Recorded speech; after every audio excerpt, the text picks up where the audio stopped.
Good afternoon, everyone. Later today, President Trump and the First Lady will welcome King Charles and Queen Camilla for a state visit here at the White House. First Lady Melania Trump has led all of the preparation for the state visit, which will honor the long-standing and special relationship between the United States and the United Kingdom.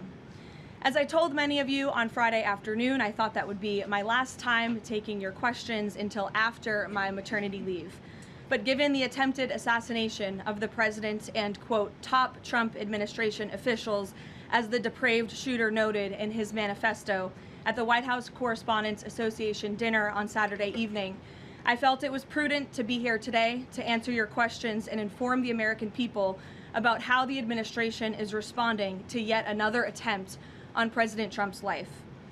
Saturday was supposed to be a joyful evening, celebrating free speech and the First Amendment with all of you, members of the press.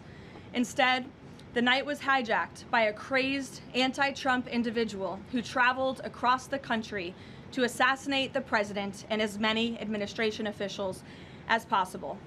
This is the third major assassination attempt against President Trump in 2 years. No other president in history has faced such repeated, serious attempts on his life. First and foremost, the President, the First Lady, and everyone in this White House are extraordinarily grateful to the brave law enforcement professionals who sprang into action to apprehend the would-be assassin and keep all of us safe. The President would especially like to express his gratitude to the men and women of the United States Secret Service who acted with the utmost professionalism, courage, and sense of duty. This includes the heroic agent who took a bullet to the chest. Thankfully, he was saved by his bulletproof vest. Minutes after returning here to the White House to the Oval Office, despite fighting Secret Service to try to stay and keep the dinner going on Saturday, ahead of addressing you here in the briefing room, President Trump was intent on speaking to this brave agent to ensure he was okay, and the agent assured the president that he was. As you know, I was seated next to President Trump and the First Lady when the shots were fired before Secret Service swiftly moved us to safety backstage. The president's calm in the face of chaos, while yet another individual was trying to take his life, was really remarkable to witness, and it's something I will never forget.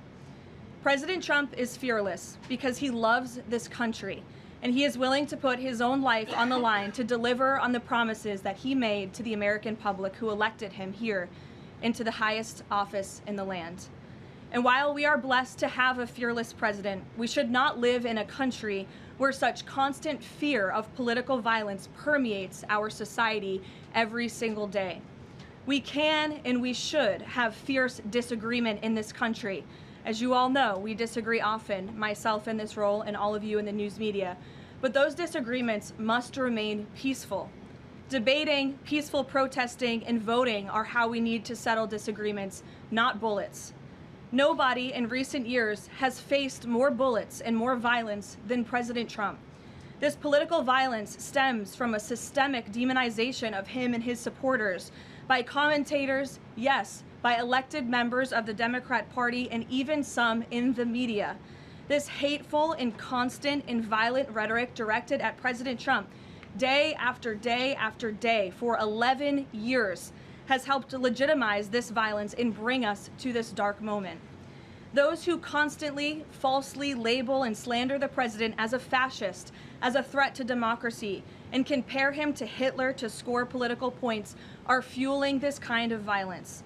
The left-wing cult of hatred against the president and all of those who support him and work for him has gotten multiple people hurt and killed, and it almost did so again this weekend.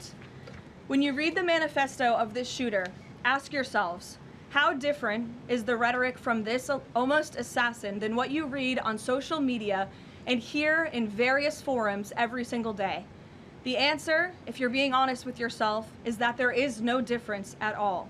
Much of the manifesto of the would-be assassin is indistinguishable from the words that we hear daily from so many. For example, as the First Lady of the United States pointed out this morning, just 2 days prior to the shooting, ABC's late-night host Jimmy Kimmel disgustingly called First Lady Melania Trump an expectant widow. Who in their right minds says a wife would be glowing over the potential murder of her beloved husband? And having experienced what I did with the First Lady on Saturday night, I can tell you that she was anything but that. This kind of rhetoric about the President, the First Lady, and his supporters is completely deranged, and it's unbelievable that the American people are consuming it night after night after night. As President Trump said on Saturday night at this podium, we as Americans must recommit ourselves to resolving our differences peacefully and uniting around the shared values that make our country great. The deranged lies and smears against the president, his family, his supporters have led crazy people to believe crazy things, and they are inspired to commit violence because of those words. It has to stop. And one more point. Saturday night served as yet another reminder of how important it is to fund the Department of Homeland Security. It is shameful that the United States Congress has kept this vital agency defunded for 73 days, the longest shutdown of a federal agency in U.S. history. The Secret Service is a vital component of DHS. It has been directly impacted by this reckless political gamesmanship. Everyone in this room who was there on Saturday night witnessed the heroes of Secret Service and federal law enforcement jump into action in the face of grave danger and uncertainty.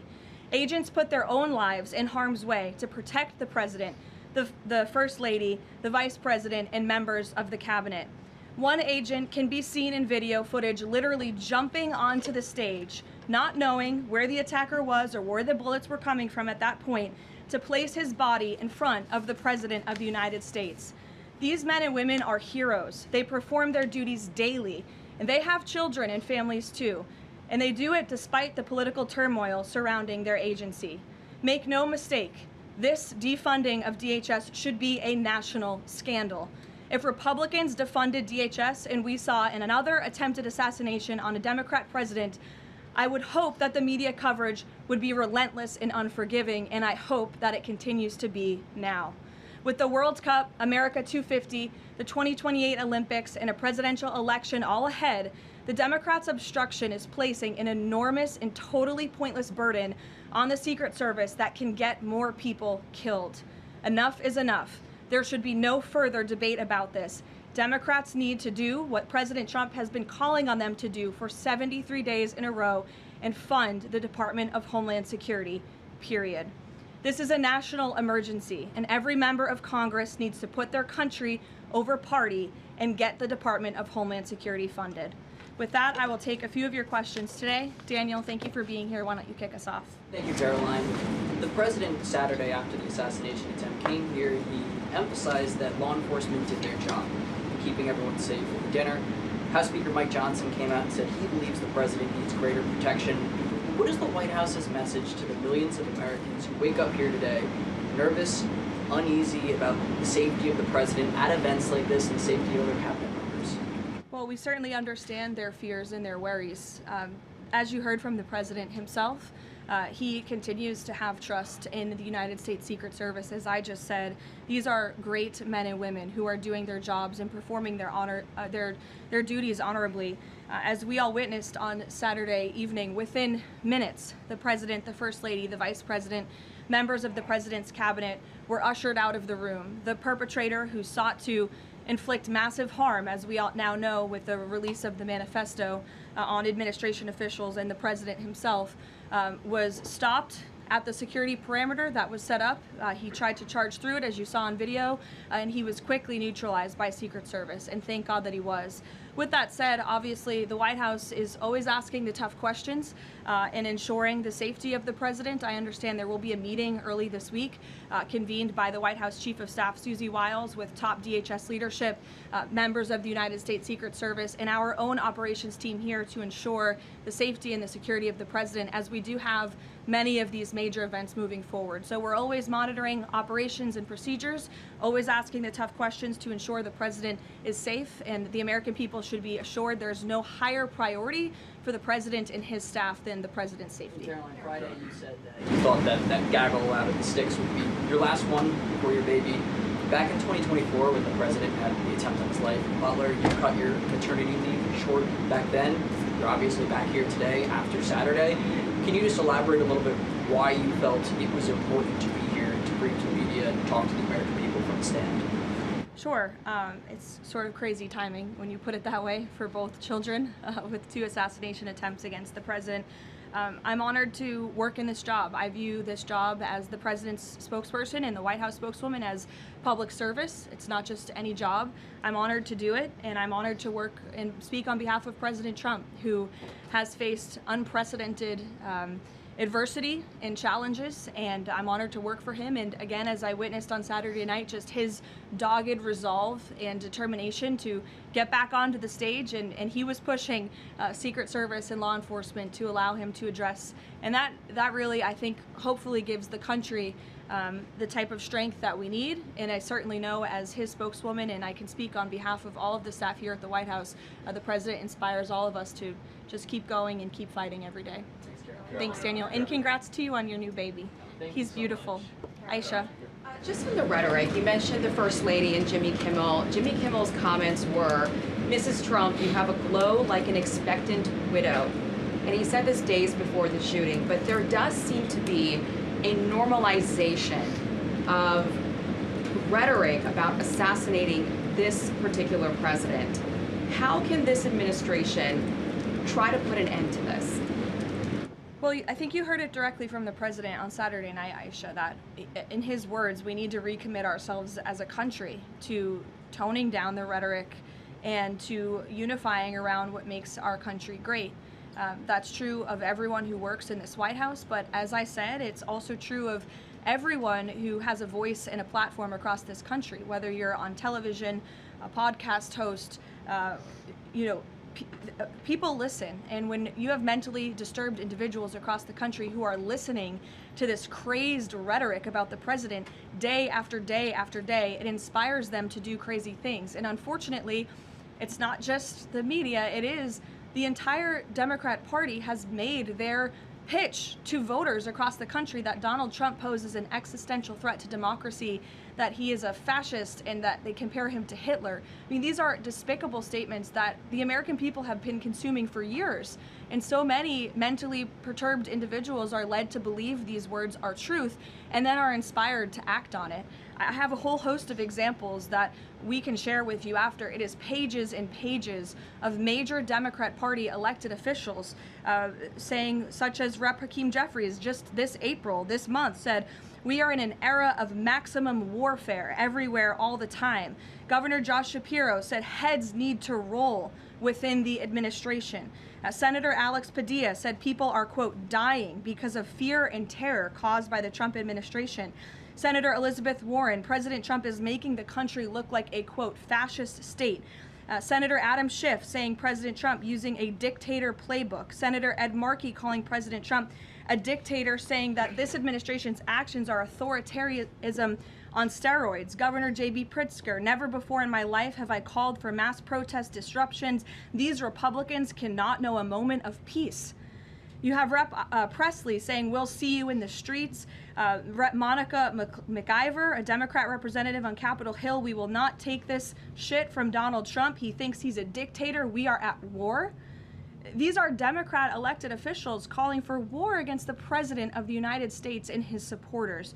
I could go on and on, but again, when you have people in positions of power that are saying things like this every single day for years, you are inspiring violence by people who are already mentally ill. And that's what we've seen against this president for far too long.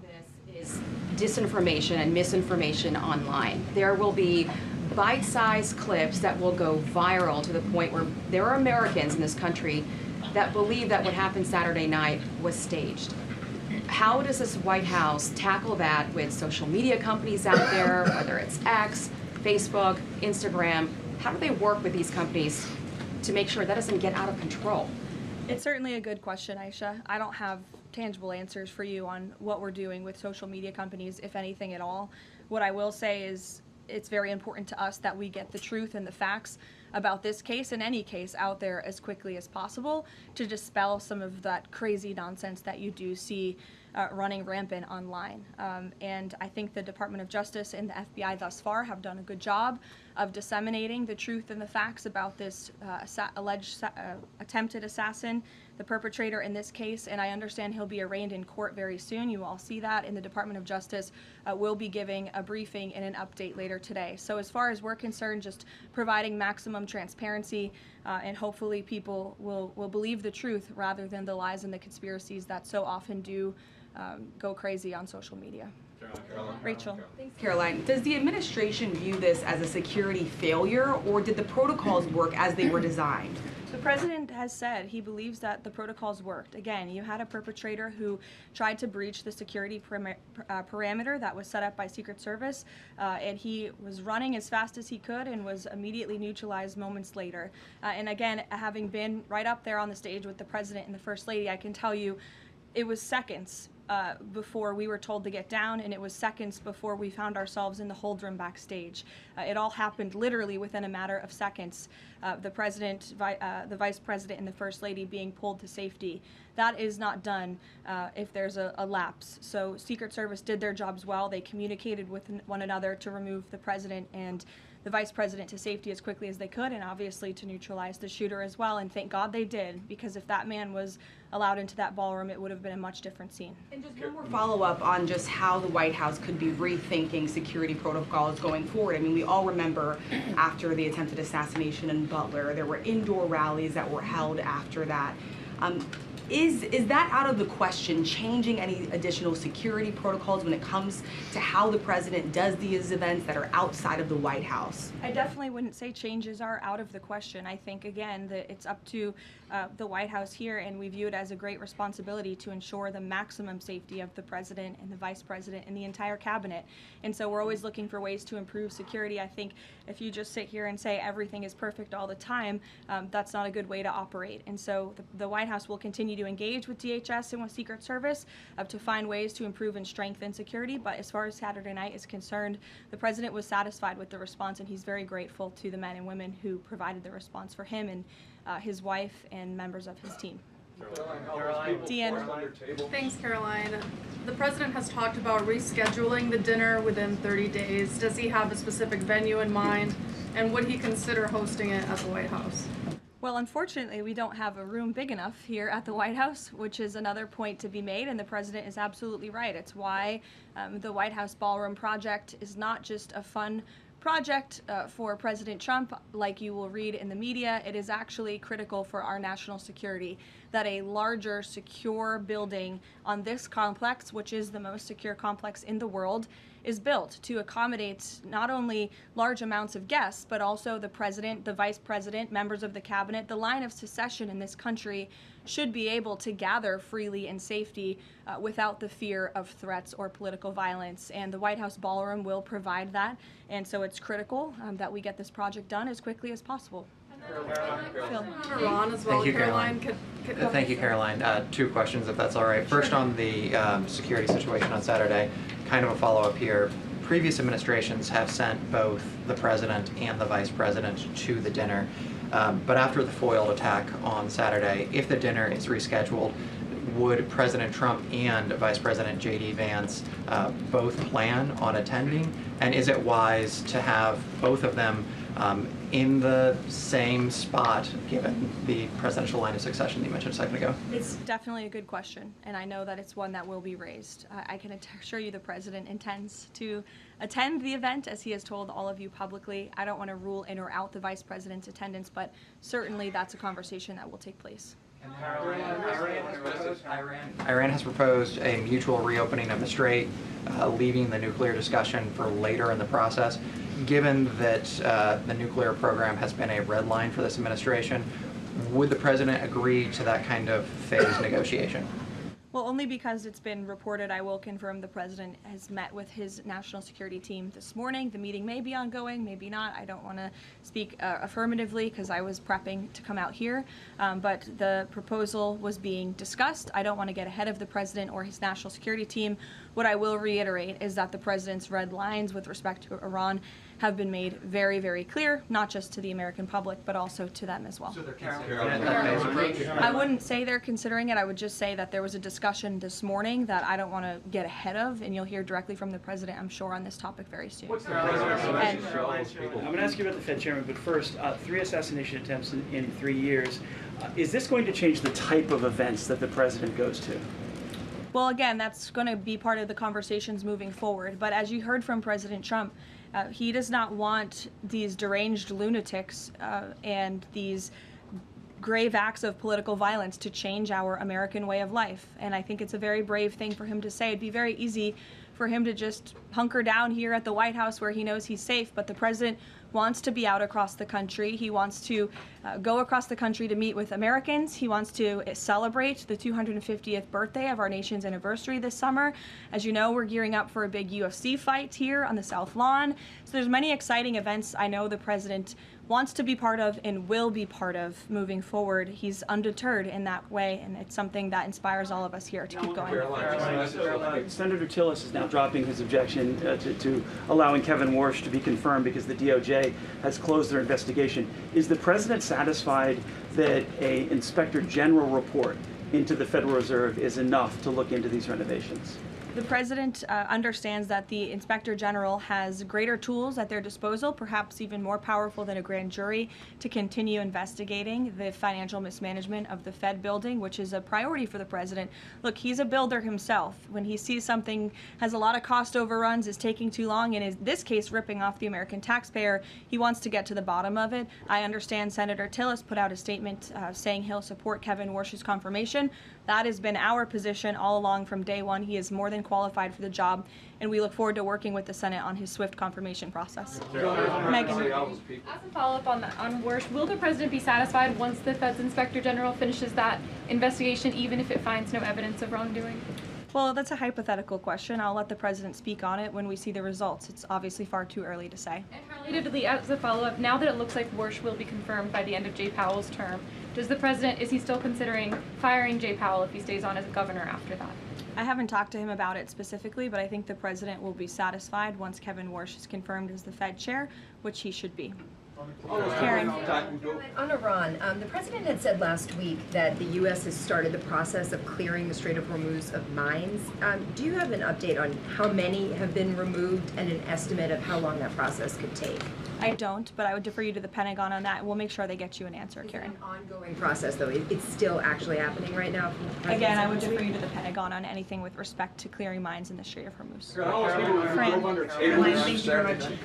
I know that you said that the White House is reviewing the security protocols for things that could be done differently in the future. Have you identified anything so far that you would like to see done differently, or ask the Secret Service to make any changes in the security protocols for the president, particularly at these large events that are taking place off the White House campus? Not yet, no, but as I said, there will be a meeting here at the White House in the earlier half of this week, so those conversations will take place. And on the line of succession. And I would also just add, look, the Secret Service does not detail their procedures or operations to the public for obvious reasons, because you have crazy people who try to hijack them and get around them. So these conversations will take place in private, but if adjustments need to be made to protect the president, they will be made. Caroline, the White House discussed doing like it does, for instance, with a joint address to Congress for these large events, and designating someone as the designated survivor for future large events that the cabinet attends. Well, those conversations ahead of the Waka dinner did take place, but there were several members of the cabinet in the line of succession who did not attend for various personal reasons. So designating one survivor was not necessary, as we had several members who were not there already. Caroline, are people forced to dive under tables and fearing for their lives on Saturday night, including many of the people in this room, myself included? What is the president's message to those people who experienced that terrible trauma and maybe are still fearful today? I think he would say, as he sort of did on Saturday night, coming in here in his tuxedo, we can't allow these crazy people to let us be afraid. We have to keep moving forward. showing up, doing our job, celebrating our country, and doing what we know is right. But certainly we'd like to see the rhetoric against this president and his supporters toned down, because it is inspiring these crazy people across the country to target not just the president, but those who work for him and those who support him. And it must end. Is he following the arraignment of the suspect today? Yes, he is, and I know you all want to follow that too. It's happening in a few minutes, so I'll let you all go. The Department of Justice is also going to be speaking momentarily following the arraignment, and I pray that this is the last time I speak to you for some time until after my maternity leave. So thank you guys.